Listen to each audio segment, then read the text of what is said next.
Hello there, guys. Welcome back to my channel for yet another Premier League live match preview. As Chelsea are seeking for some revenge after one of the most painful losses I've experienced in a long time. Hajir and myself were just talking off air before we went live. It's one of the most painful ones that we can remember, and there's no real logical explanation why it's more painful than some other defeats. Like we lost to Arsenal in the FA Cup last season.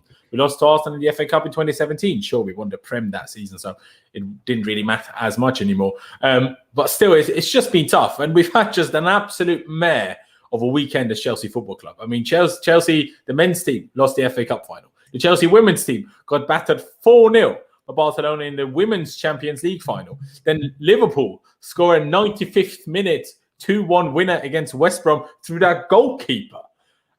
I even read a minute ago, in an under-12s tournament, Chelsea lost in the final against Man City.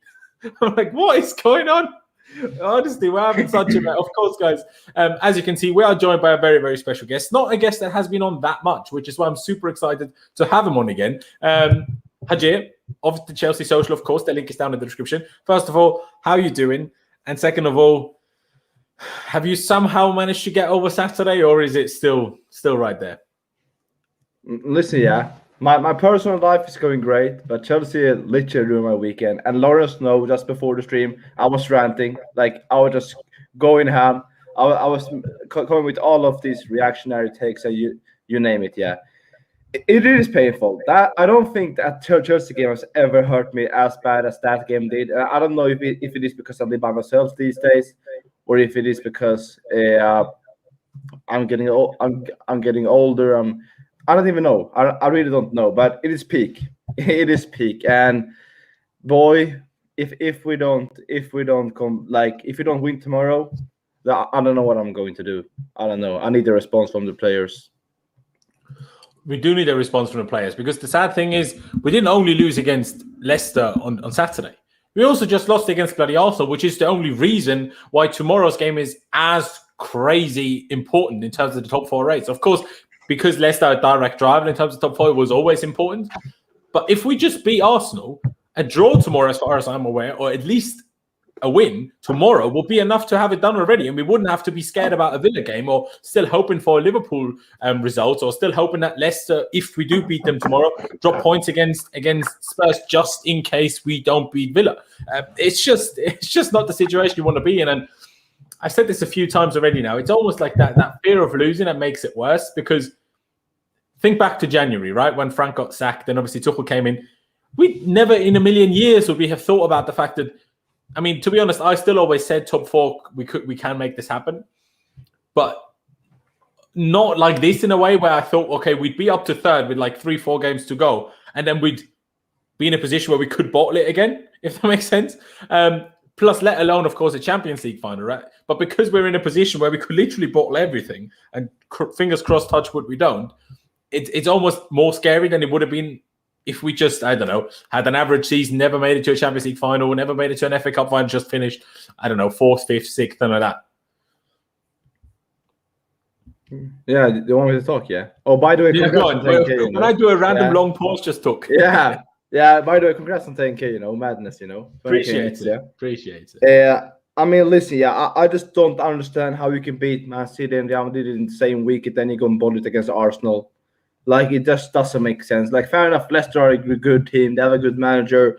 Fans were back. Our fans were quiet, yeah, but I'm not going to blame the fans for us losing the game. But, like, that's just how things are. But, I literally can't believe, like, how you're getting in such good positions just to bottle it. Like, we're turning into Tottenham. It's peak, but it's, like, the sad truth. It's a sad reality. I think we have lost, like... I think we've won like 3 out of the 11 latest finals. Something in those lines. It's bad. That is what it's my point. Bad, that's for sure. I think it's a bit more than 3 out of 11, but it's bad. Yeah, and like literally, we lack Didier Drogba. We don't have Didier Drogba. That is the problem. Or at least Hazard. Yeah, we have bottle jobs. Like, these players have been in 3 final now since Lampard arrived, and they lost every single one of them. Do you know how bad it is for their future? Like, these youngsters, like they need these wins to get experience, get better, and like those kind of things, and it's just not happening at the moment. That City game in 2 weeks is, I think it's next week. I don't even know. I mean, it's still massive, yeah. It's absolutely massive for them. In 12 Because days. if 12 days. 12 days, yeah, about 2 weeks. If they bottle that final as well, it's peak, you know.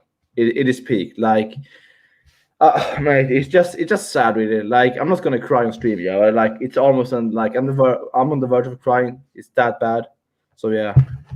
It really is painful. We have obviously the super chat here by Wayne saying, congratulations to you, my man. You deserved, but must deserved. Presumably you meant much deserved. Yeah. Now the 20K, here we come. He's obviously talking about me hitting 10K subscribers the other day. Again, if you haven't, I don't know, clocked that or whatever, or weren't here, appreciate it a lot, as always, of course. And of course, Wayne, the super chat. Big up yourself as well. And like Lewis says here, cancel the new kit. Yes, get it straight in the bin. First of all, it looks ugly. And then we lost 2 finals in it already. Just take it, put it back in the bin, come up with something else, Nike. You've got plenty of money. Just produce new ones. No one likes these anyway. So it's an absolute mare. I think that's the stat. It's 8 out of 15 finals. So it's still 7 out of 15 won. But it's still absolutely terrible, though. It is terrible. That is the thing. Exactly. It's peak, you know. It really is big. And it's just not it's just not fun. But tomorrow is so important, and I'm not in a weird way. So, you know, after the Champions League final for the women yesterday, Emma Hayes made this comment out, you know, and I'm not even trying to slay her by any means, but she made this comment of, we're the second best team in Europe right now, and therefore basically in the world. That's for men's and women's football. If you're the second best team in Europe, you're the second best team in the world. Aside from Chelsea, obviously in 2012, because we're the only European club that doesn't win club World Cups for some reason. Anyway, when she said that, it's like, that's good enough for now. We'll keep working to be the best team. I was like, I appreciate that. And women's football is at a different stage to what men's football is. And obviously, especially in European terms, the women's team haven't been able to achieve as much as the men's team have. But if I do not want to hear any of those types of comments out of Thomas Tuchel's mouth after the Champions League final, we're not losing. It's not even up for debate. The mindset is we go there to win. And I know he said today in the press conference, he doesn't like forcing it. Okay, for the league, fine. We're going to force this final. I don't care what anybody has to say about it. We're going to make it happen somehow. Somehow, we're going to make it. I don't care whether we're the worst team. I don't care whether we're going to play worse. We're going to somehow scrape it. Somehow. I'm telling you this right now. We're going to somehow scrape it. And I'm not sure if I'm just telling myself, so I believe it. But I'm telling you anyway, because we need to happen. I can't be hearing words like, oh, at least we're the second best team in Europe. Don't care, because being the second best team means you lost the final. I'd rather be the fourth best team or the sixth best team than the second best team. Losing final is the worst thing in the world. I'd rather have gone out in a round of 16 or at least the quarterfinals than losing in the final against Man City. I can't hack it. I absolutely cannot hack it. And again, to go back to tomorrow's game, it's so big. Like, we always say, we're treating these games like they're all finals. Now, first of all, I really wish the players wouldn't say that for... Wait, where was this stat? Because it is. Because please don't treat it like finals. Treat it like something else. Because clearly treating things like finals doesn't work so well for us. So treat it like something else. Just win. Because it has final character tomorrow. If we don't beat Leicester, we're in serious trouble with top four. We genuinely need we need Liverpool. Well, I suppose by the time we play, it will still be in our hands. But if Liverpool then win their games, if we don't win tomorrow, we're in trouble. We're in big trouble, and we could fall out of top four. And you really do not want to be in a position where you lost an FA Cup final, you bought a top four after you were third, and you possibly lose the Champions League final. You do not want to put yourself into that position. You absolutely do not. But we have a lot to discuss, because for me, Tuchel got a lot wrong in the last 2 games. A lot wrong in terms of message that he sent out against Arsenal that backfired, because it didn't even help us for the final, and some selection for the final was very questionable as well. Obviously, we have Hajir on, so Tammy Abraham will be part of the discussion. Of course, he will. But for me, it's a case of now, and I'll let you speak on this in a minute. For me, it's a case of now. Okay, Tuchel needs to make his mind up now. We've done enough. We've had enough experiments. I don't want to see no more Alonsos. I don't want to see no more Kepas. I don't want to see, even if Reece did actually good, I don't want to see no more surprise position changes. It's enough of that. Enough of that. Make your mind up on what you want to do and let these lot play. Okay, maybe Thiago Silva, you give him a rest tomorrow, fine, because he's now played 2 in a row and maybe you can let him off, right? But aside from that, you need to now make your mind up, and those players then play the rest of the 3 games, unless someone has an absolute howler and then maybe 1 gets changed. No more 4 changes. No more 5 changes. No more 7 changes. None of this waffle. I've had enough. I've had enough. You pick a team and you stick with the team, and that team's going to go and win then. And then I don't want to hear from fans, but I wish he changed that. I wish he changed that. No, we're just going to accept that then. And I don't want to hear no Jorginho slander or no Mount slander or no Pulisic slander. I don't care. If he picks it, he picks it, and then they're gonna have to make it happen. Because I get it. Someone like Pulisic, he's not capable of playing all these games because his hamstring just doesn't allow him to do so. And Kante is similar, right? But a lot of other players, we just chopped and changed it too much at times, I think. But at the same time, it's also understandable because all of these, especially the front three, are all kind of bottle jobs, let's be honest. But I also said this with Con yesterday, kind of the post-Leicester stream for the cup final. I was like, at the end of the day, why are we surprised by this? That's what happens when you sign young players. That's the big difference between having players in their prime and experienced players and having young players. That's why it's difficult to rely on young players, because young players, the ability doesn't change drastically by age. Once you hit a certain point, obviously, if you're 15, it's different, but you get me. Like from 20, 21, 22 times, your ability is your ability. The big difference comes in terms of consistency. And the more experienced you become, your consistency goes up. So we're all angry at Pulisic not being consistent, Mount at times being not consistent. Kai Havertz not being consistent, even Timo Werner, even though he's that tad older, so maybe it's less of an excuse for him. But at the same, we shouldn't really be angry at them because obviously they're young players. That every young player in the world is inconsistent. Even Haaland and Mbappe are inconsistent, and they're significantly better than our young players. So Ziyech is a bit different, but like I said yesterday, he came from a worse league. Why are we expecting someone from the Dutch league, where he was by far the best in the best team, to be capable of playing at his best every week? He never had to do that before. So obviously he's not going to be used to that. But still, if you put yourself into a position where you're in finals and fight for top four, you need to also see it out. You absolutely have to, for me. You absolutely have to. How do you see Laurenz? I mean, about Ziyech, yeah. Like, he just doesn't. It doesn't look like he cares when he plays for us. I remember watching him with Ajax. Yeah, he used to work his socks off. He used to press like hell. Now he doesn't press. He literally doesn't press. And seeing Ziyech on the left, by the way, it hurts my eyes literally. I don't know why he's on the left. But yeah, this is so confusing. I don't know why Ziyech on the left. Yeah, and Mount is on the right. But when Pulisic comes on, Pulisic goes on the right and Mount is on the left. That is so annoying as well, because Pulisic is so much better on the left, and Ziyech on the left is just, sorry, but he's terrible.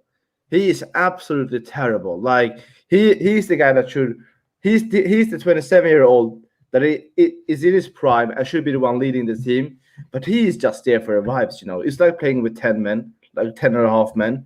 It's just so bad, and he needs to step up massively, because out of all the signings, I thought Ziyech would be the attacking signings that will hit the ground running instantly, because the guy has so much ability, but he doesn't care. When you watch him play, it doesn't look like he cares, and that's so annoying to watch. He needs to step up his game, because I don't know if you saw, you obviously saw the game against Arsenal, but he looked good in that game. He actually looked at it like he was on it on the right. His crossing was good. He tried to take players on, like he was pressing, but. So I was like, yeah, fair enough, yeah. Do that on Saturday as well. But 2 days ago, absolutely terrible. I can't lie. That performance from Hakim Ziyech was, honestly, yeah, people call him a wizard, yeah. He might as well have cast a spell on himself that makes him terrible, because he was absolutely terrible the other day.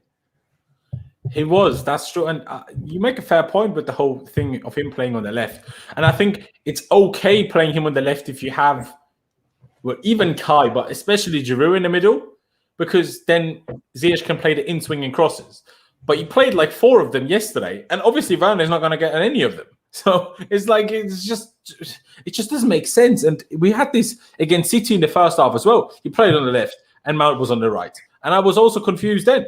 Oh, no, not Mount, Pulisic. City in the first half in the league game, it was the same. I'm like, why? I honestly don't get it. More for me, it's more so because I'm like, why is Pulisic in this scenario playing on the left, on the right? Less so that it matters so much for me for Ziyech personally, but I do have a explanation. Whether you agree with it or not, you can tell me in a second. I do have an explanation why he might have put Pulisic on the right against Leicester. Because he's good from the left in terms of goal scoring, But when Leicester sits so deep, that almost becomes impossible to do anyway. So at least on the right, he's more creative in terms of it allows him to cross the ball, dribble past people and cross the ball, which he is less capable of on the left, but it's too crowded to get to goal anyway as the type of winger. So just for the Leicester game when he came on, maybe there's a little bit of an explanation in there, but in general, of course, I would much rather. Man, I disagree. I think he's a lot better on the left. Like it's just not about the goals, yeah. Like the way he takes on player, he just becomes so much more dangerous because his crossing isn't. Callum's crossing, for example, it's really superb, yeah. Callum's crossing is really underrated, but like Pulisic's crossing isn't anywhere near that. His crossing isn't as good. I think he's just so much better on that. I think he's so much more dangerous. He takes on players more. He gets past players. He gets fouled, creates free kicks for us in good positions. It's just hella confusing, yeah. And against Man City, yeah, they start on the other side. After ZH score, they switch side, and instantly both of them look so much better. So I don't know why that happened over there. And it obviously didn't work. It didn't work, and yeah, we lost partly because of it. It's true. We have another super chat here by Wendell. Cheers for that. Of course, saying when healthy, either Hudson-Odoi or Pulisic should always be in the starting 11, if not both. We need their kind of abilities in our attack more often. I agree. I do agree on Pulisic for sure. I think Cho is just, and I know I just said it's because he's young, and that's true. It is because he's young, but it's still when we need to win games.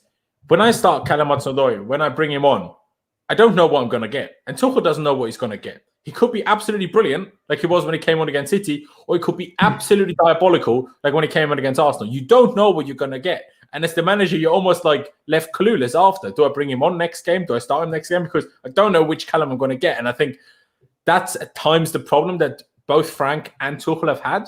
Because they're like, okay, he was good last game. I start him again, then he's shocking. Shit. So then I start the next guy, but then he's also shocking. And then I go back to the first guy, and now he's good all of a sudden. But that is the problem.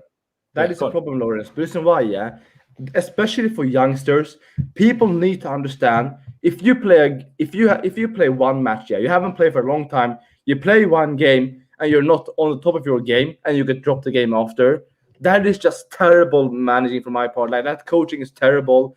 But like, especially like, for example, look at Callum Hudson-Odoi. I think if you give Callum 5-6 games in a row in one position, I think it's going to be absolutely superb, especially on the left.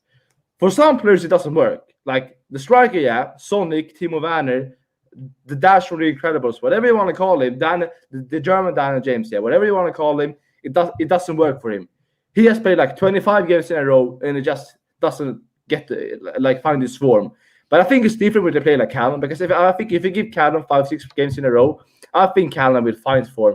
And I think we can go back to see the Callum we all know and love, a more dangerous Callum. Same with Pulisic, but his injuries is a problem. But like, you need to give players a couple of games to find form. I don't think it's fair to throw a player in a game, he doesn't play well, and then he got dropped. Do you remember Tammy? Do you remember when there was a spell during Lampard's time, earlier in the season, when Tammy played really well for like 9-10 games? He played really well, and then we played Tottenham, and he wasn't terrible, but he was just average, and he had half chances. He maybe should have converted. He got dropped straight after that performance. That is honestly terrible magic. But not even just did he get dropped. You saw the whole fan reaction. Everybody was saying as if he missed 3 sitters. And I was like, What are all of you talking about? Like, Giroud doesn't score any of these either. But everyone was saying, that's why you need to start Giroud, and he can't do nothing. I'm like, get in the bin. I mean, obviously, Tammy has had still performances where I'm like, okay, I need more from you. And we're also at a point he has refused to sign the contract, which in my opinion is partly why he's not getting games anymore. It is, but rightfully so. I mean, Tammy must become like Tammy. I think Tammy himself knows that he has the ability to score 15 plus Premier League. Well, he literally does, yeah. But yeah, like to score 15 plus per non-penalty goals for a Premier League club every single season. So why would he want to be a bench warmer, a second striker? I actually respect that, you know. I respect that because he wants to represent England in the World Cup as well, you know. Like the players in the England squad, yeah, that's his boys. Like they're all the same age, they're all like friends. He wants to win trophies with them as well, and with Chelsea. And like, when we don't respect him like that, and we give him a contract saying, yeah, you're gonna be a second choice striker. Why would he want that when he knows that he can be a top striker for many other clubs? I know it's just so confusing. It is confusing. What Jester says here, obviously Jester has his opinions on Hudson-Odoi and has his opinions on Pulisic. But if I'm being totally honest with you, I can't necessarily say I disagree. At right wing back, sure, but we also know for a fact that at right wing back, it slightly depends on the opponent whether Callum is a serious option there or not. Do you know what I mean? Like in terms of you wouldn't really want to play Callum against Man City as right wing back now, would you? And in terms of when he's playing the front three, has he done enough to be given 5 games over Mount, over Havertz, over Ziyech, over even Werner? Do you know what I mean? Has he done enough for that? I don't know. That's my problem. That is Mitchell. I don't understand his fan base. That is the thing. You know why? Yeah, Callum is 20 years old. He had like a horrible injury, that set him back years. Like Callum under Sarri, he was a different animal. One going up against a defender, he could beat anyone. I remember like when he toured with Arsenal in like a friendly before Sarri's preseason. He was so good. And with Callum, you see how we changed the game against Man City, but giving Callum 15-20 minutes. A game here, a game there, like it just doesn't work. Give him like at least 3 games in a row in one position, and that should be the left wing or the right wing, not left wing back, not right wing back, left or right wing. And if you play him on the right, keep playing him 3 games on the right, not 2 games on the right, 1 game on the left. Just give him some faith.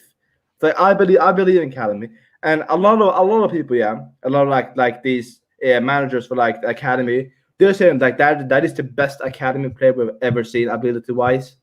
So he has the ability. It's just about him finding consistency and finding the level he wants to be on. And for that to happen, he needs to get some consistent game time. And I've said this for time. And it needs to happen soon. I think it might actually happen next season because of Tuchel's comments on making him into a world-class winger next season. So maybe it will happen next season. But like I need to see more of Callum because the way he changes games for us sometimes is just unbelievable. He's so direct that we missed it in our attack. Of course, he is. But for me, it's still, we're not in a position as a club where we can just allow a player to play 5 games when we don't know whether he's going to be good or not. I think we're not in a position to allow anybody that.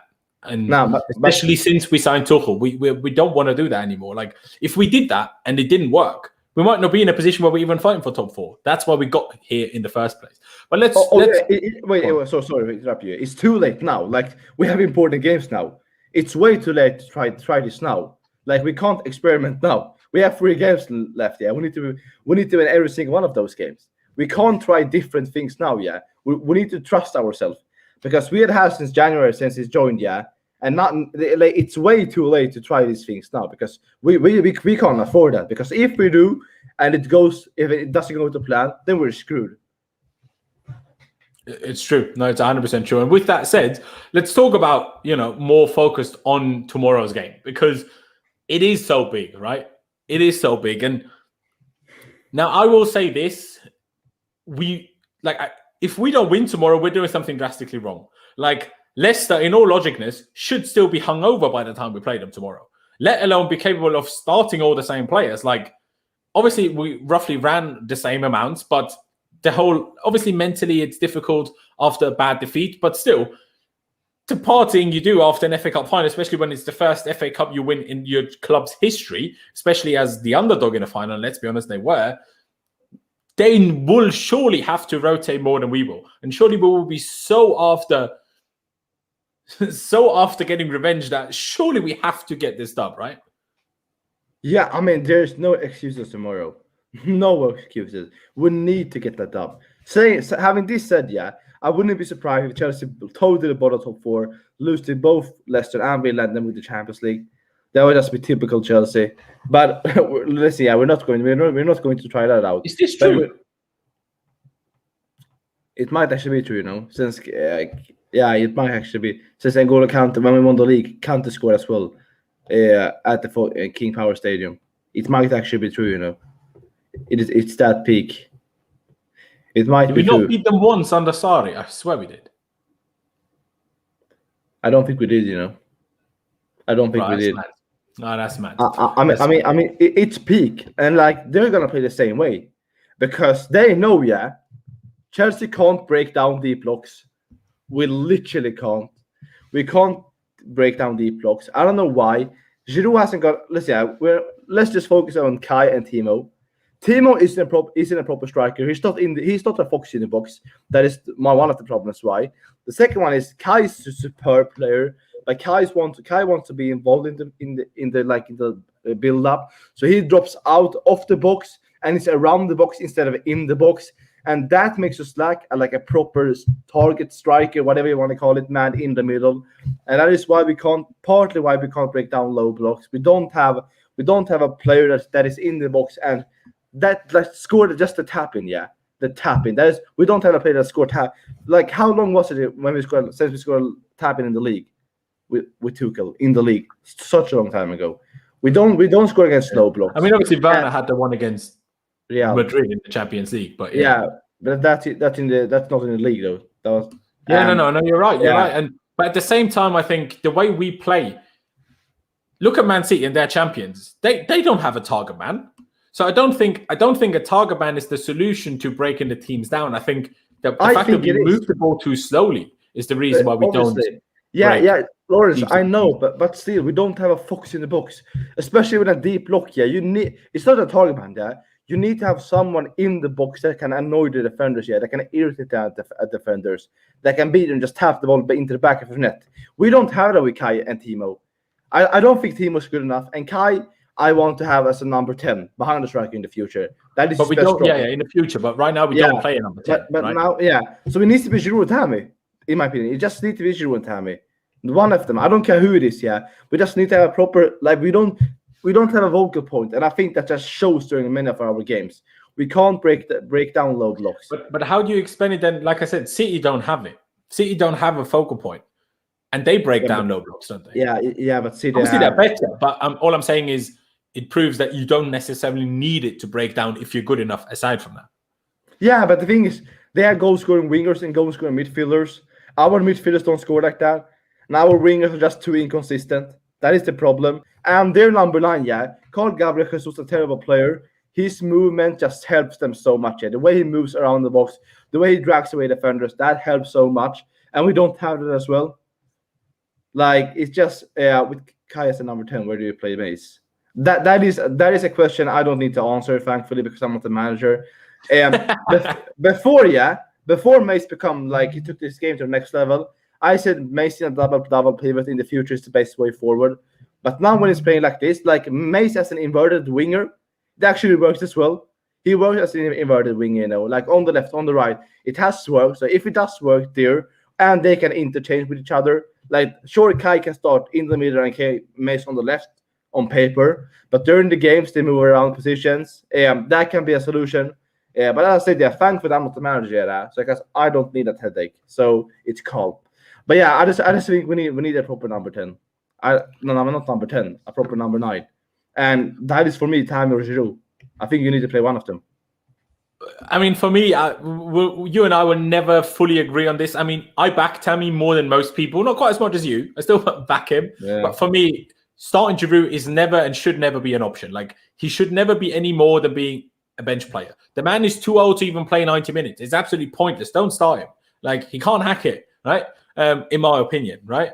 And I'm not saying Kai is perfect, and that's why we want to sign a striker in the summer. But in my opinion, out of what we have right now, also with how little Tammy has played for the last 3 games, there is no other option up top than Kai, and maybe in the final Timo because they play a high line. I don't think we will win with Kai as a striker, and that is not a dig at Kai.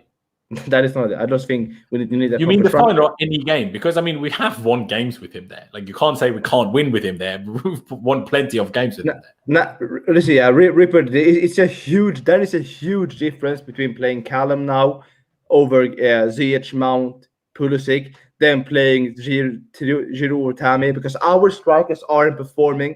I don't know why people don't understand. I'm getting annoyed, our strikers are terrible. They're actually terrible, They're not performing in front of goals. We don't score goals.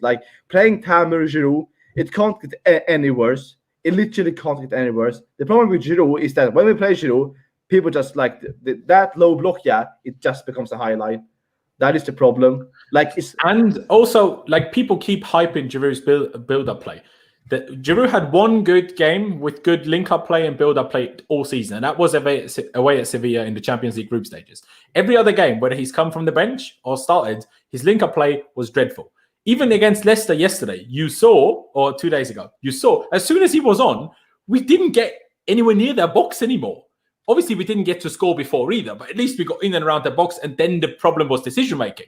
But once he was on the pitch, we didn't even get to the box anymore. So it all becomes totally pointless. And for me, like I said, Tammy just hasn't played enough anymore recently to be used now. It's too late now. I mean, I know you disagree, but for me, with 3 games left, to be fair, it's too late now. I get you. I don't think we will break. Like, if Leicester plays people, I don't think we will break them down. We can't forget Palace. Yeah, Palace are terrible at defending.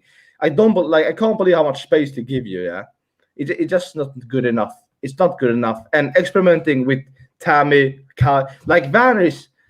Listen, yeah, I like Varane. Maybe that's good next season, yeah, but he's so bad at the moment. Like, in front of goal, yeah, he had a good first half for his standards, but for us to win the FA Cup, that standard isn't good enough.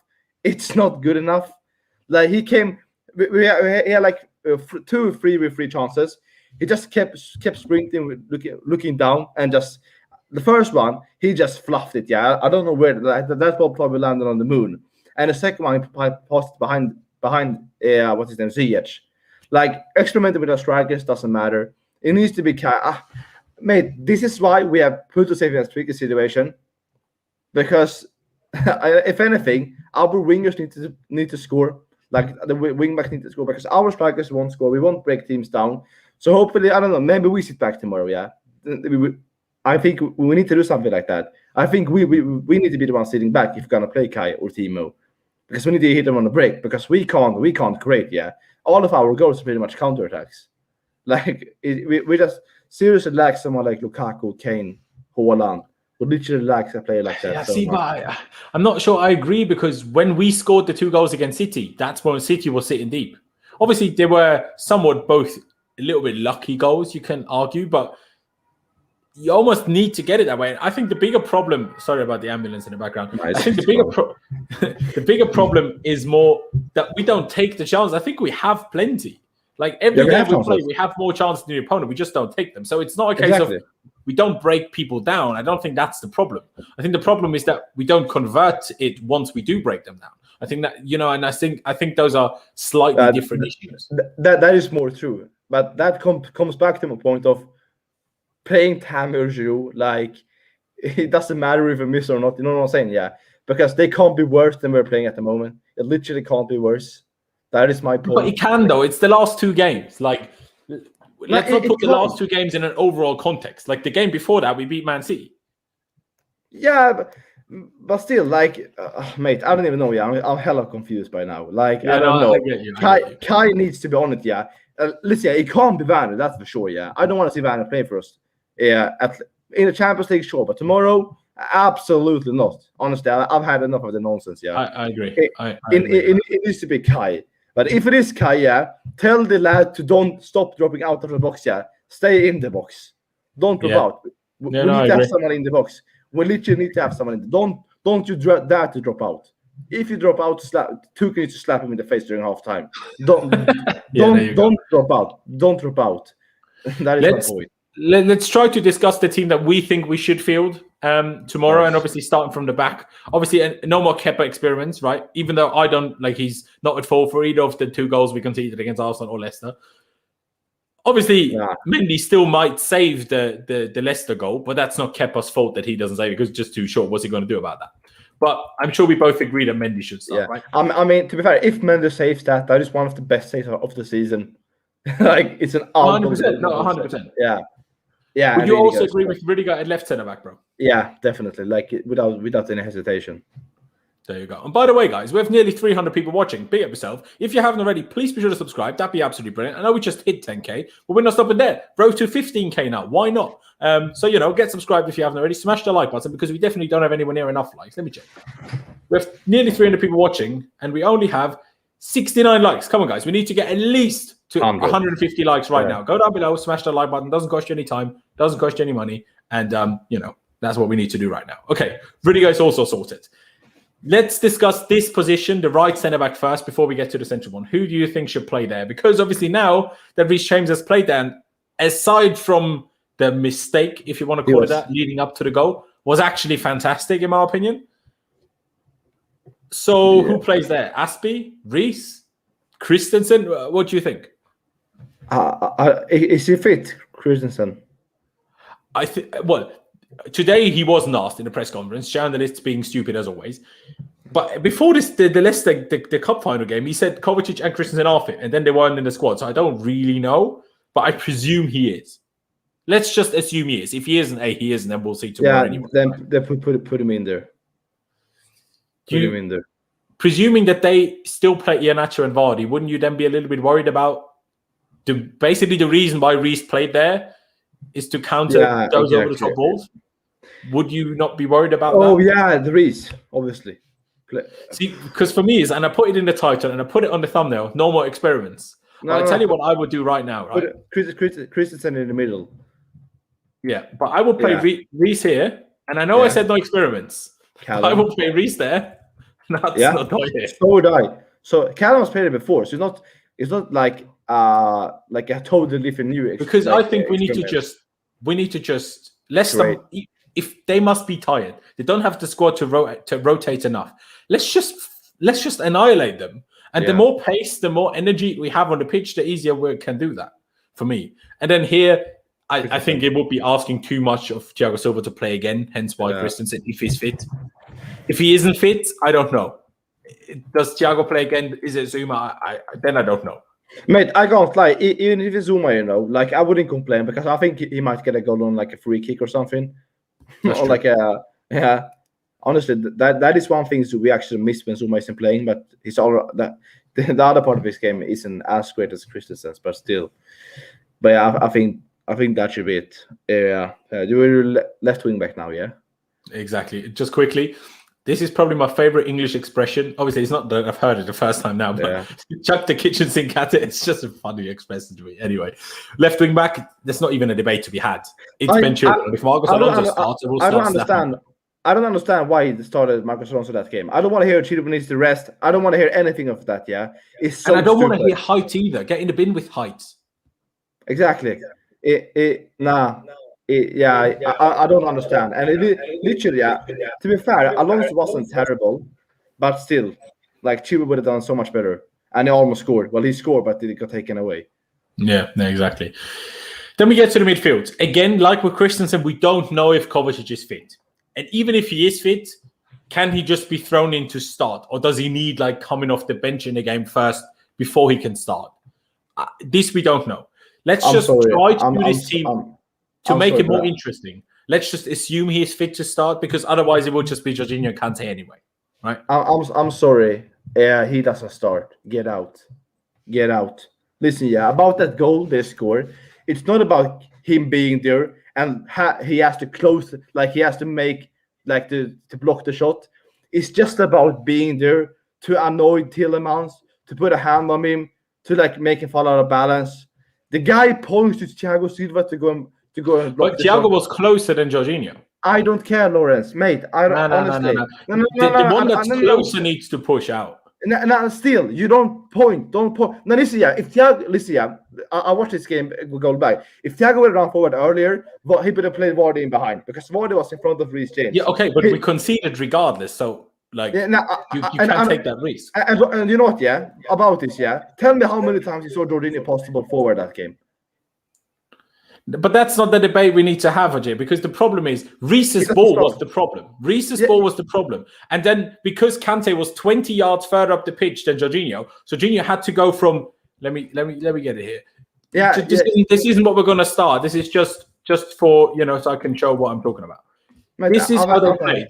Kante was here, so Jorginho was here to cover, and then the ball was lost here. So Jorginho moved over to block that passing lane. There was someone here that no one covered. That's Tielemans here. So then Jorginho is about 30 yards away. I'm not having it. No. You need to be able to somehow annoy the player, make him follow the banners or anything. But he wasn't the closest player, so I don't care. I don't care. He doesn't play for me tomorrow. I've had enough of his backwards passes as well. He doesn't. It just honestly, he spins around like in an hour, like a fidget spinner, and then he still passes the ball backwards. Like, what's the point? At least Kovacic that might all be true. That might be true. But you were having a go at him for the goal, and he wasn't the closest man to the opponent. So it can't be him that has to close him down. Yeah, all right. Listen, the point isn't about that game. That's done. But he doesn't play for me tomorrow. Honestly, he doesn't do enough. Well, I mean, he might do anyway if Kovacic isn't fit to start. But let's presume he isn't, right? Let's presume Kovacic is fit to start. Kovacic starts for you, I assume, right?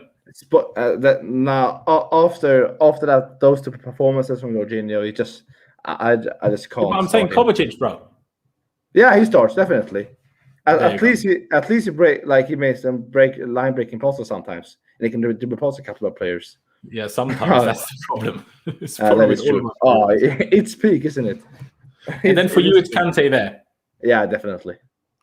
I would go Kovacic, Jorginho, because for my logic is if we want to go all out and don't want to do all this waffling about, we need our best pressing team. And I know Kante does it, but structurally pressing and our best passing team. That's what I think is best to beat Leicester tomorrow. And I know I'm contradicting myself. I said no more experiments, and all of what I've said so far is experiments. I get it. Don't have a go at me. I get it. I understand. But I'm saying Tuchel needs to stop experimenting. I can still do that. That's just me. I know, Hajir, you would prefer Kante. I suppose I just type it in that way then, because we don't really know. Or we have just different opinions. That's fair enough. But then we get to the front three. You said basically initially Kai has to start for you, didn't you? Yeah. I want Tammy, but let's be realistic. Kai. Yeah. Fair enough. What about these two then? Who would you play on these two positions? It's got to be Pulisic and Mount. It's going to be, or you want it to be as well? It has to be. Who else? Well, I suppose Werner or Ziyech. Get out, Laurenz Vescoli. I've had enough. It better be this. If it is like that, it better be this way around, not the other way around. Exactly. If Pulisic comes on, like I said, and if we're trailing, I see a logic in him on the right, but not if he starts. Then I don't see that logic at all. But I will say this, and I said it after Arsenal, and I still somewhat stand by it. I think our team is overall better with Werner because he creates space that no one else creates. And I know you disagree, and I know he was awful. That is true. That is true. But look, it just there's more to a football game than to create space for others. I hate to break it to the Werner fans, but it is just. And Pulisic covers Mount. It were against Palace. I think this is the best way forward tomorrow. I think some individual brilliance can actually be. I think that's super important tomorrow. And Werner doesn't have any individual brilliance; it's just pace. It's true, but it's also one of those where I'm like, Werner's energy is what gets us wins. It is also true. I think Werner had a really weird performance against Leicester because he lost.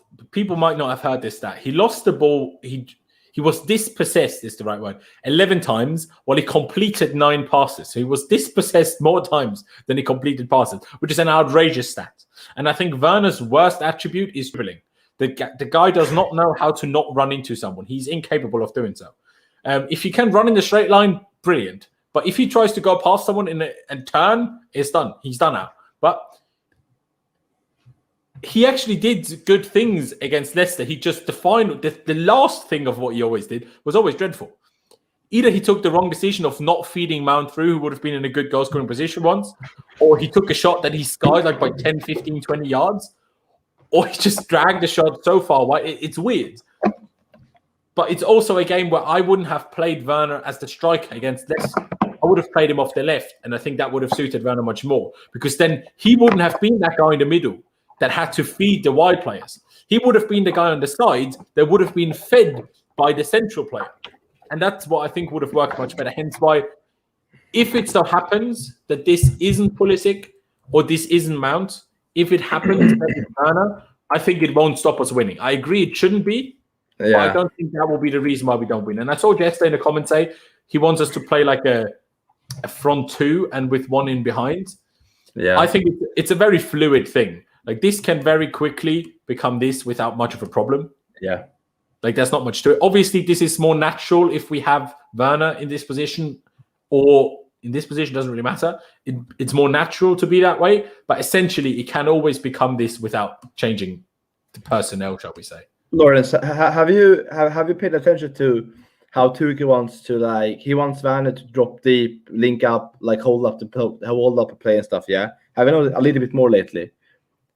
When he plays up front, for sure. Yeah, when he plays up front. Yeah, he did that to Aubameyang at Dortmund, and it worked perfectly. And I think he's trying to do that with Werner now as well. Like Alba was like, he was doing a lot of hold up play, link up play and stuff at Dortmund when Tuchel was there. And I think he's trying to do that with Werner as well. It just doesn't work. It doesn't work. And it's sad to see, but yeah, it is what it is. Yeah, it's a tough one. I mean, I agree actually with Y16 here. I don't think Cover will start because I would be surprised if he's fit enough to start. Because if he was fit enough to start on Tuesday, why wasn't he on the bench on Saturday? That would make no sense. So we're just saying this. If he is fit to start, he should. And it will probably just be Jorginho and Kante. Maybe throw Gilmour in there if one of them is close to an injury. We never know with Kante. Kante might play one game and be close to an injury again. So we don't know this, right? I mean, yeah, about this Jorginho, by the way. I don't want him to play because I've been super disappointed about him lately. But listen, yeah, I don't want him to drop a stinker tomorrow if he plays. I want him to make a superb assist. I want him to play him like prime period. Yeah, I want him to prove me wrong. I don't want to be proven right. I don't when I say I don't, I'm tired of Werner and Jorginho. Yeah, if they do play tomorrow, I don't want to be proven right. I would rather look like an idiot and a fool and be proven wrong, and for Werner to score and Jorginho to play well. So like, let's just get that in. Yeah, that's just a thing. Sorry. No, I agree. That's the thing. I mean, I disagree that Jorginho was poor against Leicester, 100%, and he obviously made a big mistake against Arsenal, 100%. But before that, for about 10 games straight, he was absolutely fantastic in my eyes. I think it's a bit harsh by people to now almost disregard the 10 great games for 2 bad games, because by that logic, well, we should have slandered Lampard and Terry and Drogba and Ashley Cole and Hazard. We should have slandered these every week. But because they're not called Jorginho and came with Sarri, we didn't. No, but still, like, I think he drops like a stinker once every month, pretty much. Jorginho, yeah, against West Brom last time. This time against, they're just. But it's weird to me. Jorginho. Obviously, you can point it whichever way, or you can paint it whichever way you want. But for me, it's like Jorginho has a poor game when everything around him is going wrong. When you feel like the energy isn't there. And I'm like, well, obviously, the passer will struggle if no one around him is running enough. But at the same time, you could also paint it in a way the rest of the team doesn't play as well if Jorginho has a stinker. So that's a tough one to call if you ask me. Do you know what I mean? Yeah. Like, it's a difficult one. But how do you see tomorrow's game going? Obviously, we discussed the lineup, right?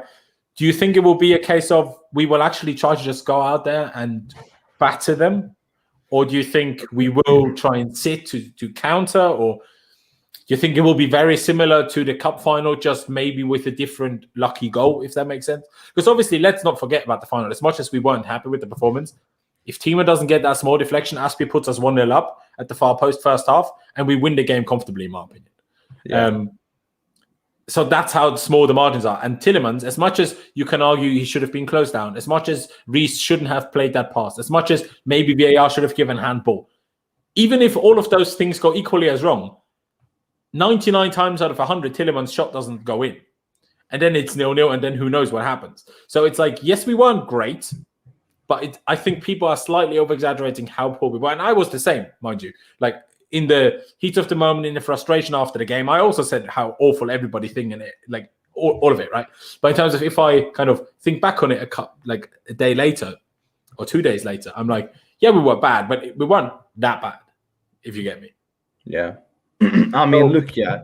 Oh, yeah, sorry. To be honest, I don't even know how the game, like, usually you can like create an image in your mind about how the game is going to plan out, but I just can't like create anything. It's just so empty in my mind right now about Chelsea. But as I said, yeah, I think it will be a similar a similar game to the game the other day. Like, to be fair, in the first half, or at least the first 30 minutes, we played well. Actually played well. Like, we came into good positions. We almost scored on that Aspi chance. I think we played well. I just think I think they need to look at that and then look at what went wrong after 30 minutes and to change the things. Because, to be fair, if we play like we did in the first 30 minutes in the FA Cup final, I think we will win tomorrow. If we're clinical, of course, and that is a big if. And if Tuchel plays instead of Alonso, because I still think that was part of the reason why we struggled with that press, because we had Alonso who was way too high consistently, and also none of the other players trust him to give him the ball under pressure. So that's why Rudiger always passed it back to Kepa. Kepa punted it to Werner, and Werner had to win a header against Yunchu, which he's never going to do. So for me, 90% of our problems stem from Alonso playing over Chilwell. And I know this might be individualizing and too much individual blame on Alonso. I get that. But that's honestly how I feel. Alonso over Chilwell is such a difference. It's a serious problem. Yeah, I mean, like, defensively, yeah, I don't feel like, I don't feel safe with Alonso. And I like Alonso because he made us win, what's it called, Premier League in the 16-17 season. But, like, it's just, Chilwell just brings a whole new dimension with Chelsea. And I've said this for time. Chelsea fan, look, yeah, Tuchel is 24. Like, people act like he's 28. He's 24, so he will obviously improve. But we still haven't seen the best Chilwell from, like, during the Chilwell's best games during his Leicester time. We still haven't seen that Chilwell. Chilwell used to be able to, like, drive with the ball, run past 3-4 players, and just, like, drive with the ball really, really well. And we haven't seen that yet. I think he's not nervous yet, but, like, something is those lines. And I think when that disappears, I think he will get even better going forward. Man, we're just so much more fluid with Chilwell on that side. Like, the attacks are better, the defense is better. I think Rudiger feels more safe because Rudiger had to do a lot more work when Alonso's placed there compared to Chilwell. Because Chilwell doesn't, to be fair, Chilwell doesn't get he's actually quite get hard pass. But when he actually gets like somebody will pass him, yeah, Rudiger is there, but that doesn't happen frequently at all. Like, that pretty much never happens. And when he's it also happens, quick to catch up himself too. Exactly. And when it happens, Rudiger's always there. But if that would happen multiple times during a game, it would be a problem.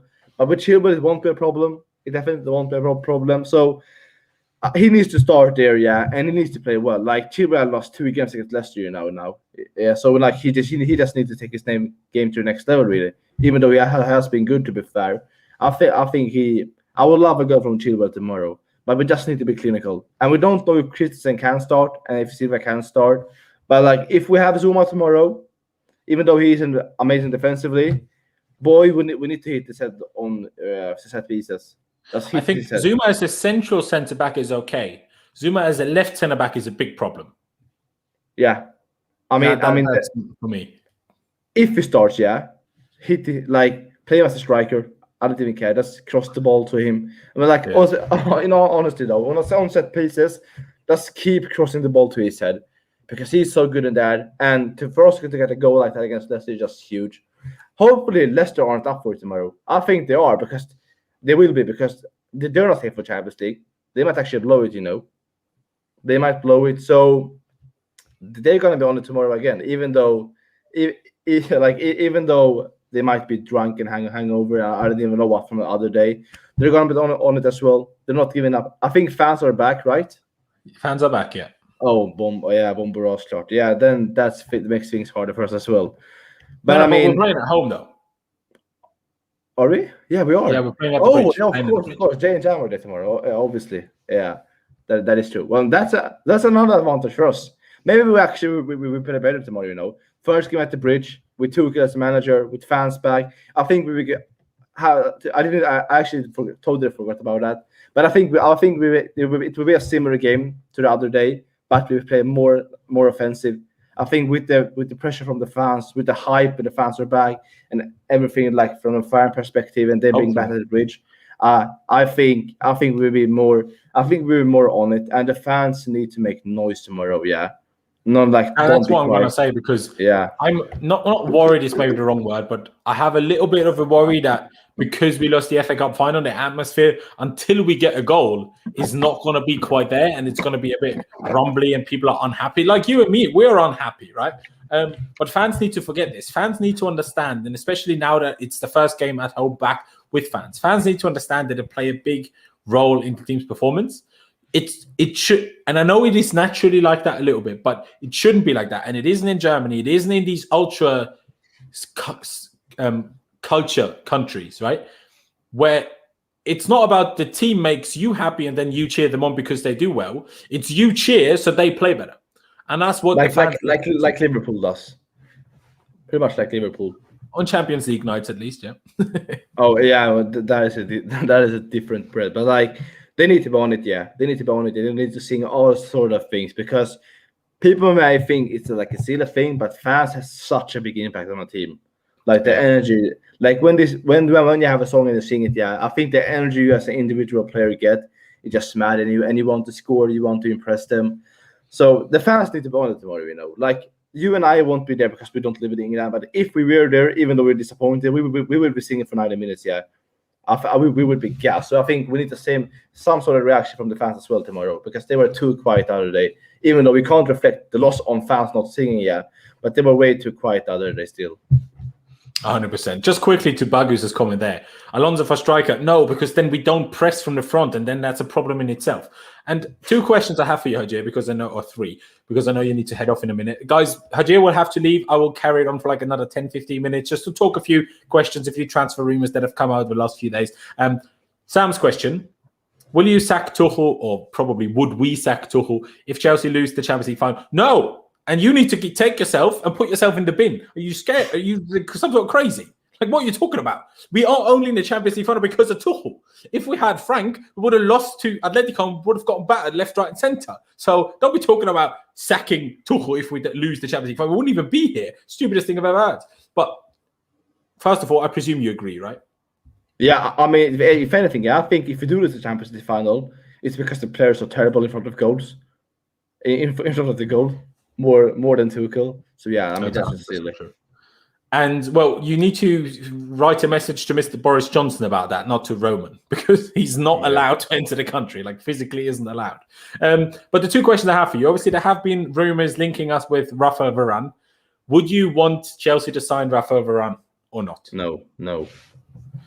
Okay, if you say no, would you want us to sign any centre back, and if so, which centre back? Yes, Marquinhos is the dream. Or even Kimpembe, one of them too. Okay. But is there any, because obviously with Varane there is a small chance because there are the rumours that he wants to leave and hasn't extended his contract. Yeah. Is there any likelihood of Kimpembe or Marquinhos leaving PSG? I think they're more like pipe dreams. Do you know what I mean? If we win the Champions League, yes. Okay. If we win the Champions League, yes. I think there is a chance. I haven't been impressed by Varane lately, like this year. I don't like Kimpembe. I think he's too hot-headed personally. But Marquinhos, I agree. But for me, Marquinhos is so unrealistic that I'm like, if I think of somewhat realistic players, for me, Varane is probably the top of those. Even though I agree with you, he's not as good as some people think they are. He is. But he's still probably the best ones of them available, I think. I mean, if it is like some silly, like 80 million pounds or something, yeah, then I would rather not spend that money on Varane. But if it's a serious price that isn't too bad, yeah, then yeah. I mean, it can't be worse than what we got. Like, no, that's true. That is the thing. It can only be an improvement, experience as well. I mean, we talk about like young players. Hey, bring another. Like, you can't get more experience than Varane. He's won the World Cup. He's won La Liga. He's won the Champions League. God knows how many times. So you don't get more experience at a reasonable age as he's as well. He's only like 26, 27, isn't he? So yeah, 20. Exactly, or 28 maybe, but he's still at a very good age. Similar to Marquinhos, but obviously Marquinhos hasn't yet won the Champions League. And then the last question, obviously, before you need to head off now, what's your score prediction for tomorrow?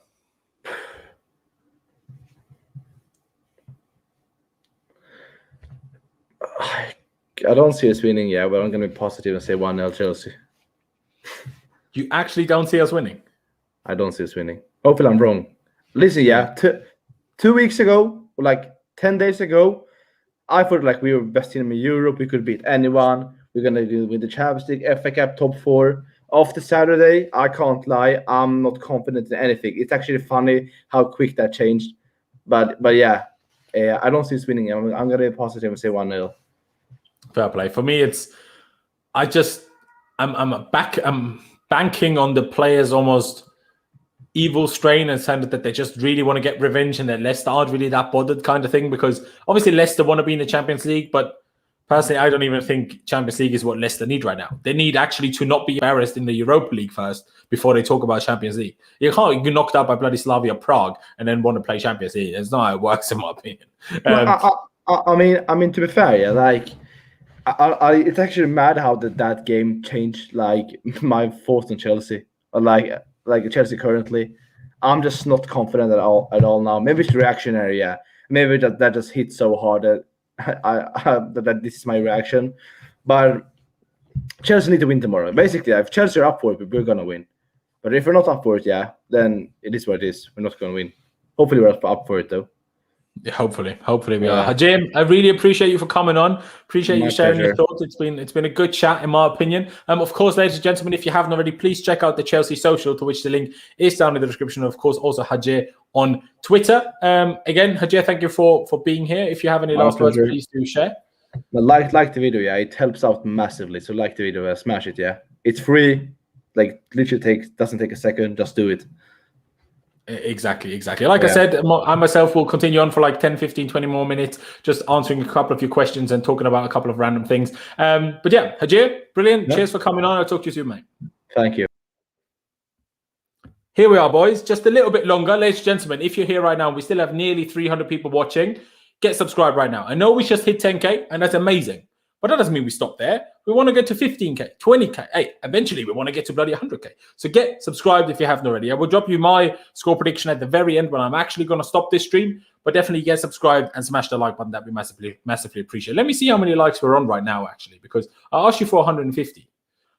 Oh, to be fair, we're close. You did well, guys. You did well. We're at 143. Let's get 150 right now, and let's see if we can get to 180. Why not? Go on then, guys. Go on. Go down below. Smash the like button for me. That'd be massively appreciated. Now, just to quickly kind of extend on my thoughts and put everything you have to say on what I'm going to talk about now in the chat as well. And if you really want me to discuss what you have to say, do use the super chat function. It's always massively appreciated.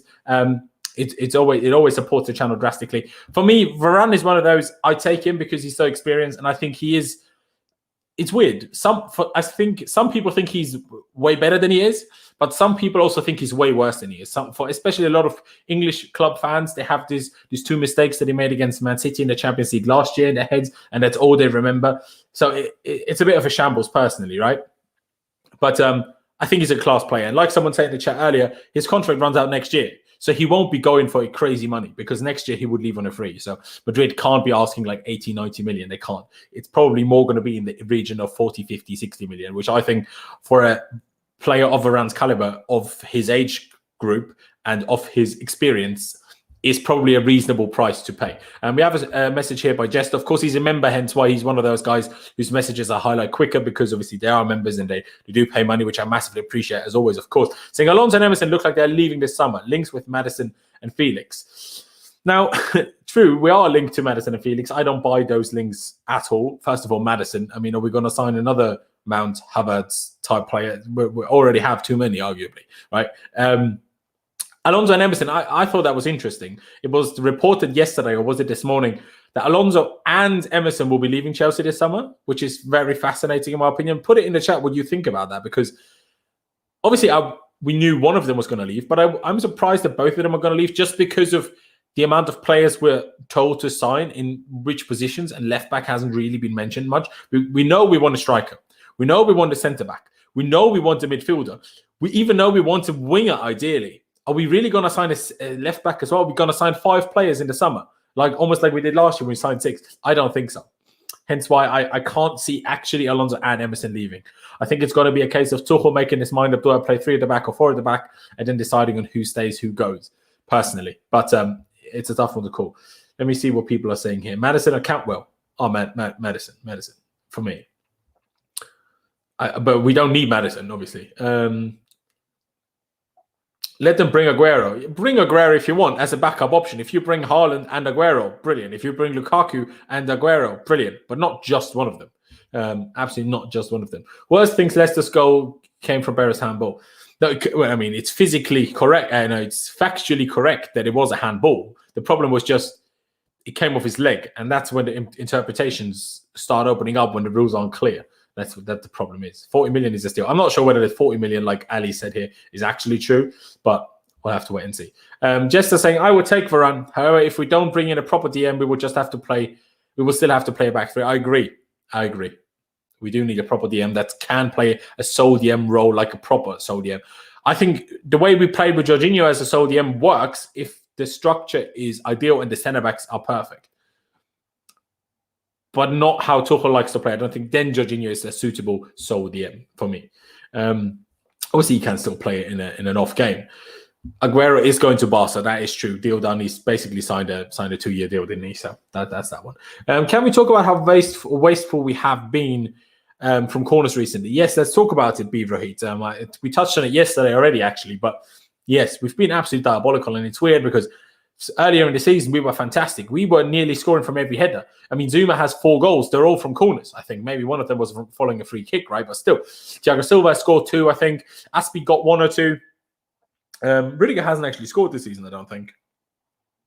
Has he? Someone correct me if I'm wrong, but we need to sort the corners out. But the thing is, it's not just one player like we usually always blamed Willian last season, right?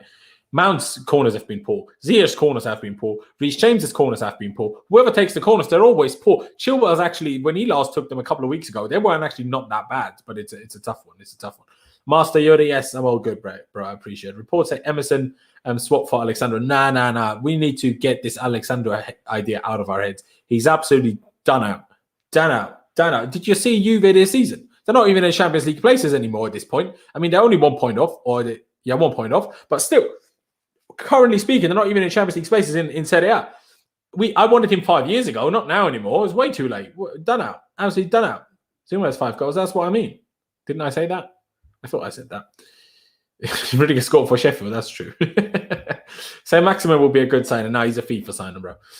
Kane/Lukaku to Tchouaméni. Sorry, I'm still not 100% sure how to pronounce his name. And Varane. People need to get Tchouaméni out of their heads. We need to sign a player that's ready to start, not some Liga prospect. Absolutely not for me. But if Amati scores tomorrow, I will burn my house down. Yeah, let's hope he doesn't, because I don't want you to burn your house down, bro. Yeah, because he is at this point. He was good, but not anymore. Apart from Werner, who loses the ball more in the team? The most probably. Well, I don't know statistically. Statistically, I would probably presume, I don't know, Kai, Pulisic, Mason, one of them probably, just because they're the most offensive players that try that type of thing the most. Would you get Hazard back? For free, sure. For 10 million, sure. Anything else? Absolutely not. Do you think we really need Sancho? No. Who would you bring as a new DM? Well, Marquinhos.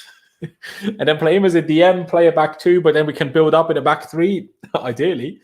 But I know people don't like it, but Rice. Because I don't know another one. Tchouaméni is not, like, I don't need that. Rice comes in and I know we can start him and he's going to do a job in the Prem. We know that. Kane over Haaland. But it depends on what you're thinking about and what you're asking, really, because in terms of immediate success, sure. In terms of making the most sense to sign Haaland, because Kane is what, 28, 29? How old is Harry Kane? Let me Google it right now. I Google it right now. How old Harry Kane is, because I don't know. Is he 29? I feel like my heart says he's 29. 27. Okay, he's younger than I thought, to be fair. How old is Lukaku then? Lukaku. 28, to be fair. But he only just turned 28. Literally 4 days ago. While Kane will turn 28 in July. So they're the same age. And that basically goes for both of them. In my logic, Kane and Lukaku, if you sign them now on the bigger money that they'd cost, plus the big wages that they'd be, that they will cost you roughly 200 million. All in all together, wages plus transfer fee. All in all, it's probably going to be around 200 million. when their contract is done, their 4 or 5 year contract is done, they have no resale value pretty much. Like maybe Lukaku and Kane can keep their career going, so maybe you get another 50 million back. But compared to what we signed them for, is that worth it? I don't know. Haaland, if you get him, if he stays for 3, 4, 5 years, if we develop as a club, maybe even longer, you can still sell him for 150, 200, 300 million, whatever the market is by then, right? And that's what I think Haaland has over them. But obviously for immediate success, not really. Who's talking about 26? I don't know what you're talking about with 26, but anyway. What did I say here? Tammy will score a bicycle kick against Leicester. You're very confident that he thinks he's going to start. Thoughts on Pjanic? Washed. Came to Barcelona, dead. Linked to Verratti. He's just another Kovacic in my eyes, guys. I do apologize. He's just another Kovacic. I don't understand why people are so hyped. 200 million for a player is ridiculous, man. And without resale value, unlike Kane, Kai Pulisic is stupid. Yeah, I mean, obviously the 200 million wouldn't be immediate, all in one window. You don't pay that in one go. Even a transfer fee for 150 million, you don't pay in one go. You pay it in installments. You pay it some in bonuses. Like obviously, it will be spread over years. But in terms of overall cost to the club, without obviously the money coming back in from shout sales, whatever else, and maybe increased, I don't know, ad revenue, whatever, or sponsorship money because of a big money signing, which Haaland would be way more than Kane or Lukaku, by the way, just of the name he is becoming. But still, world class should mean like FIFA 23-man squad. Nah, because that means top 2 goalkeepers. I think that's a bit harsh. Or 3 if you want. What can I see? We are also linked with Rabiot. He's another one that can get in the bin. Do you think we will regret selling off Abraham if we are to sell and he turns out like De Bruyne or Salah?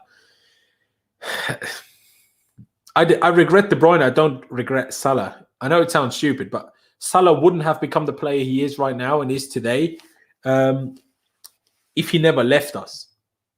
So it doesn't work that way, right? De Bruyne would have done, in my opinion, even though he says he needed the loan, the loan or the sell to Wolfsburg. But Tammy, it could happen. Ideally, we put in a buyback clause if he accepts it.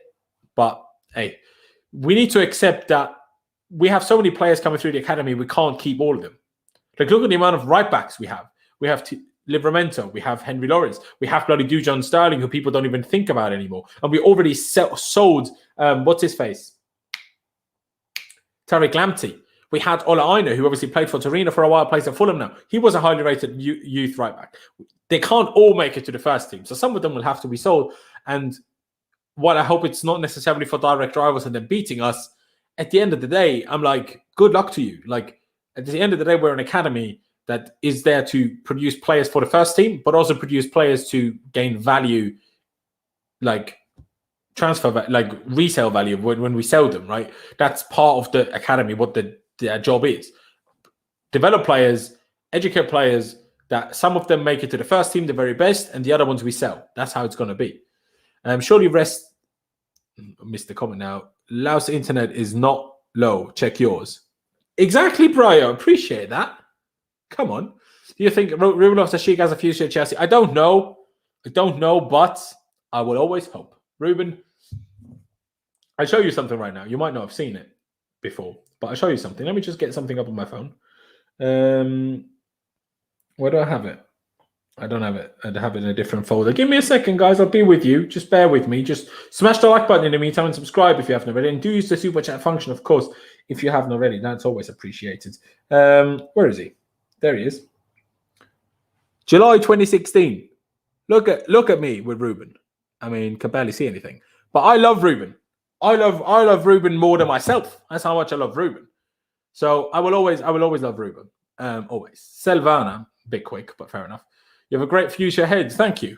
I'm sure you're talking about me, not the club. But a Madrid fan, fair play to you, bro.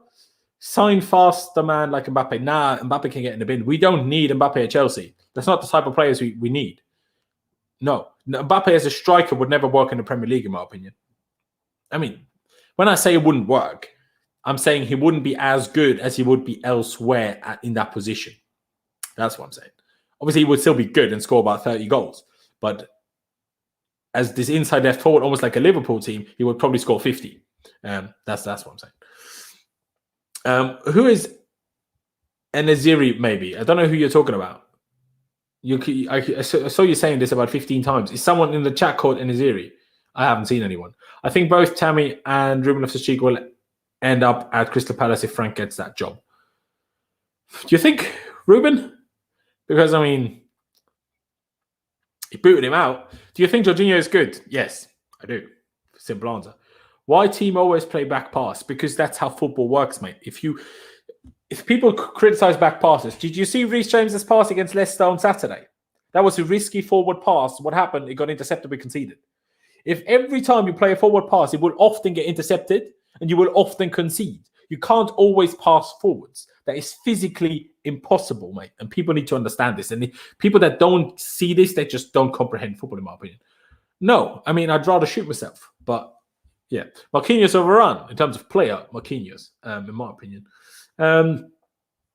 What can I see here? Guys, use the super chat function. Come on, support the channel. I'd appreciate it. Tammy didn't know how to move the ball is the reason why Tuchel didn't pick him. Sure, not wrong. Sign Oblak, sell Kepa. How about that? I mean, sure, but he won't leave. Why would he? He's literally on the verge of winning La Liga. Messi or Ronaldo? Messi, and it's not even like he's so far clear of Ronaldo. They're not even on the same spectrum anymore, in my humble opinion. Back passes are done to allow the other team to come forward and open the space up. There you go. And that too. And sometimes you just have to pass back because otherwise you're going to lose the ball. Which Leicester players do you think will get rotated? Well, I mean, Johnny Evans obviously picked up an injury, so that's one thing, although it didn't really harm them much, did they? Did it? I think, well, probably Maddison starts over Perez because it was the other way around the last game. A few of their players will get a rest, but I'm not even too fussed if they don't rotate because they don't have the best squad to rotate as much as we do, but they will get tired. So I'm not even too upset. I'm not even too upset if they don't rotate too much. I like your dream, mate. I like your dream. I like your dream. I heard the name, but I don't know who he is. Monbaku. Are you from Baku? Am I from Baku? Are you talking about the right back from Wolfsburg called Baku? I don't know what you're talking about. Gallagher or Ruben? I love, big ups to Gallagher. Connor, big up yourself. But Ruben will always be my guy. Do you know what I mean? It is what it is. Hello from Morocco. Well, that's not. Hello from Morocco. Hello to Morocco, my friend. Big up Hakim Ziyech, but no, he didn't do nothing. Would you like Messi on a free next season? No. He's been like 700k a week. Don't want that. If Amati is playing, someone break his legs. I don't want to see him playing football next season. No, we don't say things like that. He did something wrong. Even if the club apologized, hey, people get things wrong.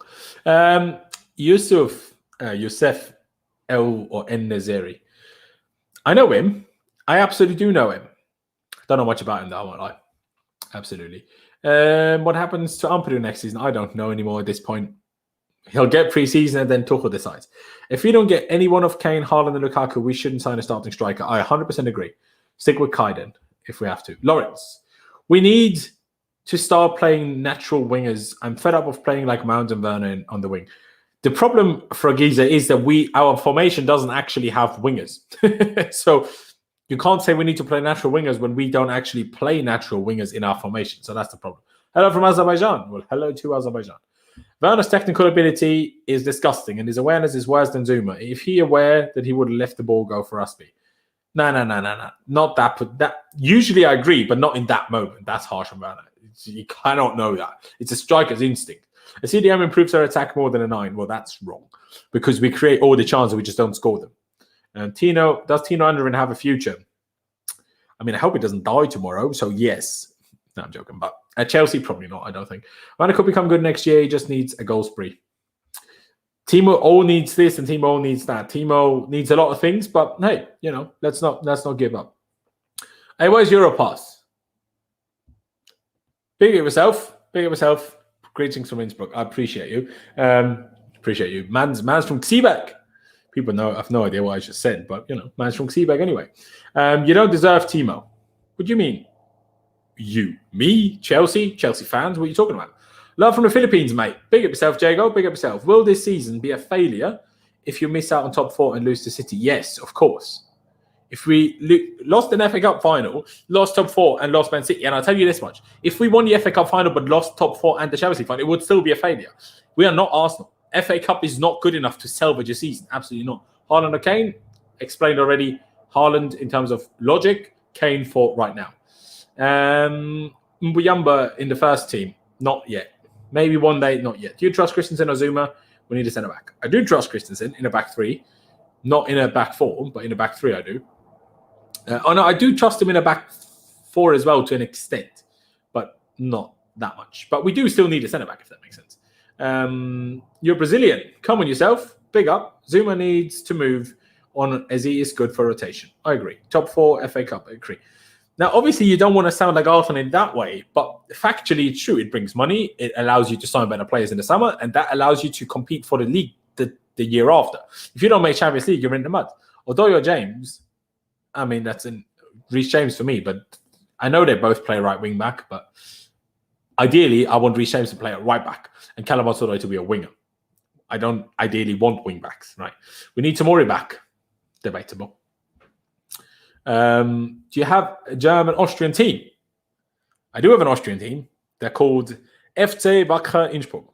They're from my town, my local club. I went to my first football game back in 2002 when we won our 10th championship against SV Bregenz. What were they called? Schwarz-Weiß Bregenz. Not that those words mean anything to you. But then we went bankrupt the very same day. So we won the 10th title. We literally won the league in Austria and were bankrupt and had to go down to the 4th division. So that was an L. But anyway, can Leeds qualify for the Europa League? I don't know. I haven't checked the title. Hope they do. I don't mind Leeds. I know as Chelsea fans we're meant to hate them. And if we play them, I do hate them. But as a team, they're fun. Fun to watch. Who's winning the Euros? Now, that's a difficult question, my bro. I don't know, Obi. I love the name, though. That's why I meant Schwarz-Weiß Bregenz, not SV Bregenz. Close enough, though. Who's winning the Euros? I don't know. England, Italy, France. Could be all of those. I know Italy sounds crazy, but don't underestimate them. Off topic, will Chelsea March succeed at Leipzig? Define succeed. Will he win the league? No. Will he do well and get top 4? Yes. So, Diaz or Rudiger? Diaz. And it's not even close. Can we sign Aguero this summer? No, I'm pretty sure he's already agreed a contract with Barcelona. We did beat Forward Steyr yesterday. We did. Do you want me to show you a goal we scored yesterday? It's a screamer. I'll show you. Come on. You're getting all the content here. Just don't tell anyone I posted this, obviously, because, copyright that. Obviously, it's Austrian second division. No one will care. But still. So try and look at this. Look at the screamer now. So that's how we play it now. Look at him hit it. Do you see that? What a screamer. Yuri Tillemans is in the mud. Yuri Tillemans is in the mud. Tomori and Christensen future. Christensen at the club. Tomori at AC Milan, presumably. Can we sign? Oh, yeah, I already answered that. Lautaro Martinez. I'm not sure. Should we go for Brentford? You mean Bamford, probably, and no.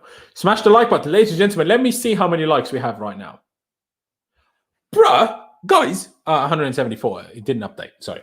Let's get 100. Let's get 200 likes. Come on, go down below. Click that like button. We're literally just 26 likes away, and we have 260 people watching. Go down below. Click that like button. Doesn't cost you any money. Barely cost you any time, and it cheers me up. It makes me happy. So why not? Why don't you want to make a fellow blue? Because I presume most of you are Chelsea fans. Why don't you go and make a fellow blue happy? Wouldn't that be brilliant? Have I seen our reactions to that goal yet? Golasso, yeah, there you go. What a bender. Yeah, exactly. Big up yourself. Can we sort out our best 11 already? I mean, no. That's the problem. From Botswana in Africa. Big up Botswana. Come on. Backup left back. Ian Martin. I don't know. I don't really want to sign someone. So Ian Martin or Emerson, in my opinion. 200 likes right now. Exactly. Come on. You're a Chelsea fan from Indonesia. Big up Indonesia. I've always wanted to go. Why not Lautaro Martinez? I prefer underrated South American strikers. But Lautaro Martinez is not underrated. Lautaro Martinez is overrated because he had a very good season last season. And this season, he's been so fine Lukaku's shadow, you haven't even seen Lautaro Martinez. That's the problem. Would anyone take from AC Milan? Would you take anyone from AC Milan for Tomori swap? Ibrahimovic for the banner. I know you want me to talk about Frank Kessie, who's a great player, sure, but he's not a sole six in a double pivot, sure, but he wouldn't solve our DM problems, in my opinion. Maybe we could mold him into that, but that's not at least the role he's playing at AC Milan, that's for sure, right? Aside from that, who would I take from AC Milan? Tough one. Oh, Theo Hernandez. Their left back. I rate Chile, but Theo Hernandez blows Chile out of the water. Like, Theo Hernandez is, in my opinion, one of the best left backs in the world. He's so good. And he's maybe not great defensively, but the amount of goals that he's so strong, he's so fast, he shoots is amazing.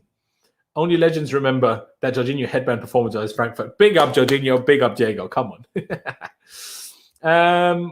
What about Sonny? Sonny who? Sonaldo. Romagnoli is better than Kier. Tell that to the manager, because Kier plays over Romagnoli all the time. Donnarumma, nah, get in the bin. Don't need that. Hakimi is better than Theo. But Hakimi plays for Inter Milan, and the question was from AC Milan. So this didn't influence, this wasn't part of the question. Haaland or Mbappe, Laurenz? For Chelsea, Haaland, in terms of a full stop player, Mbappe. Sancho or Aguero? Well, obviously Sancho, because Aguero is already going to Barcelona. He's aggressive, Theo, he is. We don't need a keeper, or Mendy is fine. There you go. Why our fans are so quiet and dull in the stadium? This I don't know. I always try when I'm there to change that. 100%, but yeah. What about Rebic?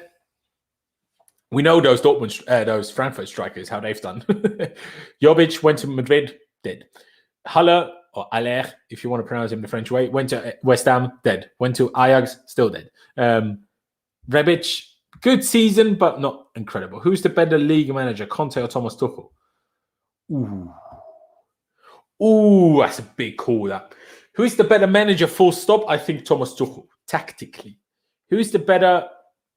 Conte has a bigger sell-by date. Conte is very close to Mourinho in terms of that he can't sustain it for too long, because he gets wound up with the board. And I suppose Tuchel does as well, but different ways. And with the squad. But in terms of immediate success, they're probably very similar. Probably. But I don't know. Would you take Ben White? Nah, not really. I love you, Laurenz. Well, I love you too. Chasey, the water bottle from... Come on. Big up the water bottle. I'll have you know, I ordered a new water bottle the other day. And I ordered a big one, like a 2-gallon one. Do you know what I mean? Or gallon, not 2 gallon, 1 gallon. 2 litre. It's massive. Ronaldo or Messi? It's clearly Messi. Stop asking me this. Thank you, Laurenz. You're very welcome, mate. Would you take Jovic for 30 million? Jester always hits me with the tough questions. Always. I will say no. Alonso or Chilwell? Well, that's a stupid question, Redo. But I appreciate you for asking it, but still a stupid question. Chilwell, clearly. De Bruyne or Mount? Well, I love Mount more, but obviously De Bruyne is better. Conte is more proven now. Who'd you rather argue? 2004 Jose or 2017 Conte? Who'd I rather argue? Who would I rather have an argument with? Well, obviously rather Jose, because I've never met Jose. I've even met Conte. I've spoken to Conte in a mix of Italian and English, because I speak a tad of Italian, and he was having a... So I met him when, literally before his first season. So I went in pre-season tour before his first season at Chelsea. They did pre-season in Austria. And we literally went out for ice cream, and there was... I'll show you that picture as well. Hold up. I'll show you a little picture. Right? Where is it? Oh, there it is. Look at that. So we went out for ice cream just in town as we were chilling there. You know, they were having this preseason tour in a nice place of Austria. It's a lovely lake. We were just chilling there for a few days, you know, in a hostel. We stayed, a lot of us, like a group of Austrian Chelsea supporters. We was going to the game against Rapid Vienna in Vienna, their stadium opening, and then the second game in friendly in Austria as well. Anyway, we were just going out for ice cream. And there I see Conte and Carlo Cudicini stood there. I just see them stood there. I was like, all right. All my other mates were a bit too shy to go and ask. And no, it's actually not Photoshop, Mr. Cylinder. And I went up to him and just said hello. I started speaking to him in Italian. The longer the conversation went on, the more I struggled with my Italian. But hey, we had a conversation. I welcomed him to Chelsea. I wished him all the best of luck and everything. I know I don't rate him so much more anymore now. and I don't like him because of certain things that happened. But hey, I had a great time. I welcomed him to Chelsea, and that's why we won the league, clearly. By the way, information to all of you guys. Every time Chelsea did pre-season in Austria, we won the league. Once under Jose Mourinho, ahead of the 14-15 season, of course, when we signed Seskin and Diego Costa, they did the reveal pictures in Austria. And then we won it again when we had pre-season tour in Austria in Conte's first season. So all we need to do is do pre-season in Austria, and we're going to win the league. With this mentality next season will be catastrophic for Chelsea. I don't know which mentality you're talking about, but fair enough. Messi or Messi? Messi. Good question. Laurenz, please tell me how some United fans can compare Bruno to Lampard. Well, delusion. I think, guys, I'm going to end it here. Sign Immobile. No. Carlo Ancelotti, 10-11. Conte, 16-17. Ooh. Ancelotti was more fun to watch, so I'm going to pick that. Strongest lineup? I don't know, Daz. I'm sorry. What's the best front three? Werner, Havertz, Mount. Tell you that now. But it depends on the opponent. For the final, it's Pulisic, Havertz, Mount. Yeah. No, Pulisic, Werner, Mount. Because we're playing Man City. That's the only reason. Kante or Fabinho? Well, that's a silly question. Obviously, Kante. Drogba or Lampard? Lampard. Leicester fan. Hi, Leicester fan. Just sub. Good luck tomorrow. Well, okay. Please let us win because we need that more. You already got the cup. All right, it's enough now. Please let us win. How do you feel about De Bruyne, Salah, and Lukaku when they leave Chelsea? All very good now. Hey, it is what it is. De Bruyne hurts, but the other one, is what it is. How about a Pulisic? Havertz. Brighter future, Pulisic or Werner? Obviously, Pulisic. Grujic. I don't know who you are, but he plays for Wacker Innsbruck. Come on. Who are you? You've donated as well a few times in the past, Mr. Polito's way. How do you know Grujic? Are we talking about the same Grujic here? Are you talking about my local club centre-back? I don't understand. De Bruyne or Mount is more of a stupid question than my question of Alonso and Chilwell. I mean, it's true. No, it isn't actually. You just, I really rate Alonso a lot less than you. Are you clearly not talking about the Grujic that plays for my local club? Is what it is. But anyway, I don't know then. I don't know who he is. Sorry, mate. But ladies and gentlemen, I think I'm going to leave it here. I've been going for 1.5 hours. I mean, bloody Hajir left half an hour ago. Foden or Mount. Hey, bro, I've got to back my boy, Mason. Anyway, ladies and gentlemen, I really do appreciate every single one of you that has tuned in. Let me see if we had 200 likes. Let me see. There's an update. We have hit 200 likes. Congratulations, everybody. You've all did a great job today. I appreciate all of you. I appreciate every single one of you. If you haven't already, please be sure to subscribe. We still have over 200 people watching. I appreciate every single one of you. Please get subscribed. We want to get to 15K. We want to get to 20K. We want to get to 50K, 100K. We want to get all of it done. And to make it happen, all of you need to subscribe. So, ladies and gentlemen, please do subscribe. That'd be absolutely fantastic. Thank you guys for watching. As always, someone asked how many languages do I speak? Now, obviously, German is my mother tongue, my first language.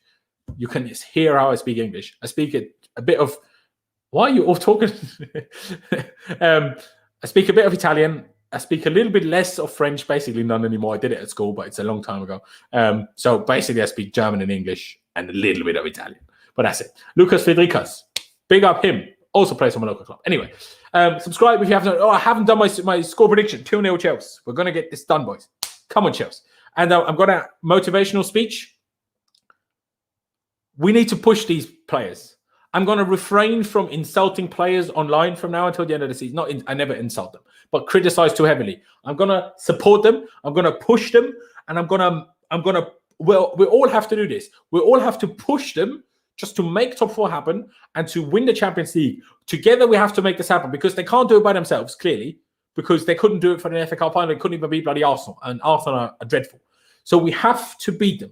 We have to push them. We have to motivate them. And together we will do this. We will win this final. I don't care how, but we will win this final. I'm not taking it any other way. There's no other reality that exists in which we do not win the final.